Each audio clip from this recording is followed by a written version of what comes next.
El sueño del príncipe. Capítulo 1. Marya Alexandrovna Moskaliova es, por supuesto, la primera dama de Mordasov. De esto no cabe la menor duda.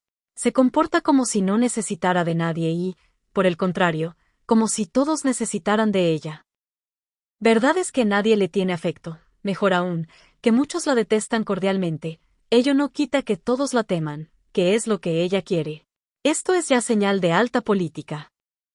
¿Por qué, por ejemplo, Marya Alexandrovna, que es aficionadísima a las habladurías y no pega ojo en toda la noche si la víspera no se ha enterado de algún chisme, por qué sabe conducirse, no obstante, de modo que quien la mire no sospechará que esta grave señora es la chismosa más grande del mundo o por lo menos de Mordasov? Se pensaría más bien que el chismorreo debiera desaparecer en su presencia, que los murmuradores debieran ruborizarse y temblar como escolares ante el señor maestro, y que la conversación debiera versar solo sobre los temas más elevados. Por ejemplo, ella sabe de algunos vecinos de Mordasov cosas tan sorprendentes y escandalosas que si las contara en ocasión oportuna y las demostrara como ella sabe demostrarlas provocaría en Mordasov un terremoto como el de Lisboa. Sin embargo, es muy discreta en cuanto a esos secretos y los revela solo en situaciones extremas y solo a sus amigos más íntimos. Ella se limita a dar sustos, insinúa que sabe algo y prefiere mantener a ese caballero o aquella dama en estado de terror constante a darles el golpe de gracia. Esto es talento, esto es táctica. Marya Alexandrovna siempre se ha destacado entre nosotros por su irreprochable il faut que todos toman por modelo. En lo tocante a Kamail fo no tiene rival en Mordasov. Sabe, por ejemplo, destruir, despedazar, aniquilar a un rival con una sola palabra, de lo cual somos nosotros testigos, a la vez que finge no darse cuenta de lo que ha dicho. Sabido es que tal modo de obrar es propio de la más alta sociedad. Puede decirse que en tales ardides le lleva ventaja hasta al famoso nigromante Pinetti. Sus relaciones son incontables. Muchas de las personas que visitan Mordasov se marchan entusiasmadas de la recepción que les hace y más tarde se cartean con ella. Hasta se ha dado el caso de que le escriban versos, y Marya Alexandrovna los enseña con orgullo a todo el mundo. Un literato itinerante le dedicó una composición que yo leí en casa de ella durante una velada y que produjo una impresión sumamente agradable. Un científico alemán que vino de Karlsruhe con el propósito específico de estudiar una rara especie de gusano con antenas que se cría en nuestra provincia, y que había escrito 4 tomos en cuarto sobre tal gusano, quedó tan encantado de la cordial acogida que le dispensó Marya Alexandrovna que, desde entonces mantiene con ella, desde Karlsruhe, una correspondencia respetuosa y edificante. Marya Alexandrovna ha sido comparada en algún particular hasta con Napoleón. Esto, por supuesto, lo hacían en broma sus enemigos, más con afán de caricatura que en aras de la verdad. Pero aún aceptando sin reservas lo desaforado de la comparación, me atrevo a hacer una pregunta inocente. ¿Por qué, vamos a ver, se le fue a Napoleón la cabeza cuando llegó demasiado alto en su carrera? Los partidarios del antiguo régimen lo atribuían a que Napoleón no solo no era de estirpe real, sino que ni siquiera era gentilhombre de buena casta. Y era natural por lo tanto que acabara por asustarse de su propia grandeza y recordara su verdadero puesto.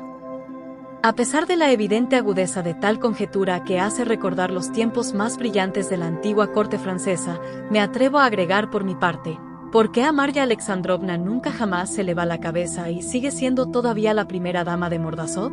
Ha habido ocasiones en que la gente decía: habrá que ver cómo se comporta Marya Alexandrovna en estas difíciles circunstancias.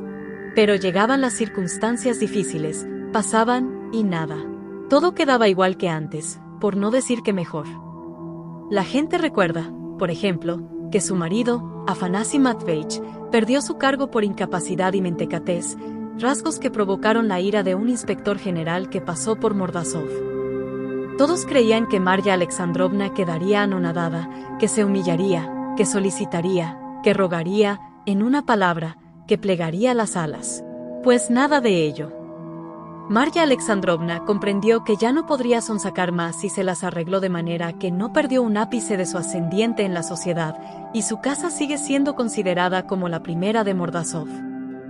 La mujer del fiscal, Anna Nikolaevna Antipova, enemiga jurada de Marya Alexandrovna, aunque amiga en apariencia, ya cantaba victoria. Pero cuando se vio que era difícil poner a Marya Alexandrovna en un aprieto, se llegó a sospechar que la señora tenía raíces mucho más profundas de lo que antes se pensaba. A propósito, ya que hemos aludido a él, digamos también unas palabras de Afanasy Matveyich, marido de Marya Alexandrovna. En primer lugar, es hombre de aspecto gallardo y aún de principios muy aceptables, pero en situaciones críticas, sin que se sepa por qué, se aturde y parece un borrego que ha visto un nuevo portillo en el redil. Es hombre de dignidad poco común, sobre todo en los banquetes onomásticos, cuando lleva puesta su corbata blanca. Pero esa gallardía y dignidad duran solo hasta el momento en que abre la boca. Entonces, perdonen ustedes, lo mejor es taparse los oídos. Francamente, no es digno de pertenecer a Marya Alexandrovna. Tal es la opinión general. Hasta el cargo que tuvo lo debió exclusivamente al ingenio de su mujer. Según mi más ponderada opinión, hace ya tiempo que debería estar sirviendo de espantapájaros en un huerto. Allí, y solo allí, podría ser de verdadero e indudable provecho a sus compatriotas. Y por eso Marya Alexandrovna hizo muy bien en desterrar a Afanasy Matveyich a una propiedad rural cercana, a 3 verstas de Mordasov, con 120 siervos, y digamos de paso que esa es toda la hacienda, esos son todos los recursos con los que mantiene tan en alto la dignidad de su casa. Todo el mundo sabía que había tenido a Afanasy Matveyich a su lado solo porque ese era funcionario público y percibía un sueldo y algunos otros ingresos. Pero cuando cesó de percibir uno y otros, fue alejado inmediatamente a causa de su inutilidad e inepcia. Todo el mundo alabó a Marya Alexandrovna por lo claro de su juicio y lo decisivo de su carácter. En el campo Afanasy Matveyich está en su elemento. Yo fui a verle y pasé con él 1 hora entera con bastante agrado. Se prueba corbatas blancas, se limpia él mismo los zapatos, no por necesidad, sino por amor al arte, ya que le gusta que le brillen. Toma té 3 veces al día, se desvive por los baños, y tan contento. ¿Recuerdan ustedes la historia infame que se urdió entre nosotros hace año y medio con relación a Zinaida Afanasievna, hija única de Marya Alexandrovna y Afanasy Matveyich?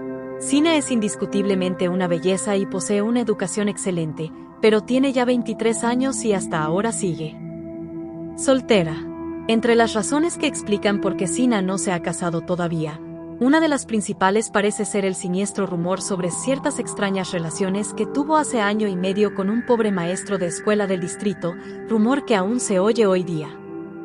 Todavía se habla de un billete amoroso que escribió Zina y que pasó de mano en Mordasov.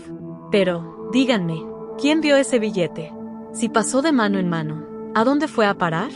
Todo el mundo ha oído hablar de él, pero nadie lo ha visto. Yo por lo menos no he tropezado con persona alguna que lo haya visto con sus propios ojos. Si se alude a ello en presencia de Marya Alexandrovna, ella sencillamente no sabe de qué se habla. Supongamos ahora que, en efecto, ese billete, yo mismo hubo algo y que Zina escribió, creo que efectivamente fue así, y que destreza entonces la de Marya Alexandrovna. Qué manera de poner coto y echar tierra a un asunto tan peliagudo y escandaloso, ni un rastro, ni una alusión. Ahora Marya Alexandrovna no hace caso siquiera de esa infame calumnia, y mientras tanto Dios sabe lo que quizá haya trabajado para salvar de toda mancha el honor de su hija única. Y en cuanto a lo de que Zina siga soltera, ello es muy natural. ¿Qué novios podrían salirle aquí? A Zina puede que no le cuadre más que un príncipe reinante. ¿Han visto ustedes en alguna parte una mujer tan hermosa como ella? Sin duda que es orgullosa, demasiado orgullosa. Dicen que la corteja Mosgliakov, pero no es probable que haya casorio. ¿Y qué es el tal Mosgliakov? Es joven, sí, bastante apuesto, un dandy, con 1,5 centenar de siervos libres de hipoteca y natural de Petersburgo. Pero, en primer lugar, tiene un poco la cabeza a pájaros. Es algo veleta, habla por los codos y tiene ideas a la última moda. ¿Y qué son 150 siervos? Sobre todo cuando se profesan ideas de última hora. No habrá tal casorio. Todo lo que el amable lector ha leído hasta aquí lo escribí hace 5 meses y solo por sentimentalismo. Confieso de antemano que siento parcialidad por Marya Alexandrovna. He querido escribir algo así como una alabanza de esta espléndida señora y darle la forma de una festiva carta al lector parecida a aquellas que antaño, en una edad de oro, sí, pero que por fortuna no puede volver, se publicaban en La Abeja del Norte y otras revistas. Pero como carezco de amigos y padezco por añadidura de una congénita timidez literaria, mi composición quedó abandonada en mi mesa de trabajo como una primicia de escritor y como testimonio de un pacífico entretenimiento en horas de ocio y contento. Han pasado 5 meses y de repente ha ocurrido en Mordassov un acontecimiento sorprendente. Una mañana temprano llegó a la ciudad el príncipe K y se detuvo en casa de Marya Alexandrovna.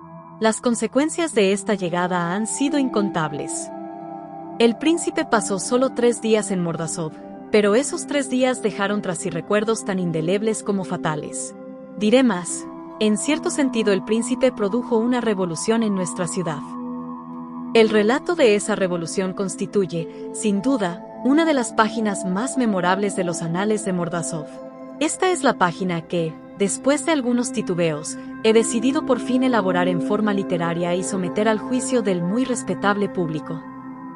Mi narración contiene en detalle la notable historia del ascenso, apogeo y aparatosa caída de Marya Alexandrovna y toda su familia en Mordassov, digno y sugestivo asunto para un escritor.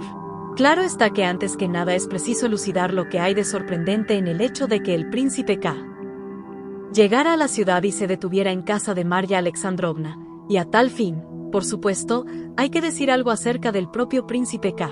Así lo haré. Amén de que la biografía de este personaje es absolutamente indispensable al ulterior desenvolvimiento de nuestra narración. Empiezo, pues.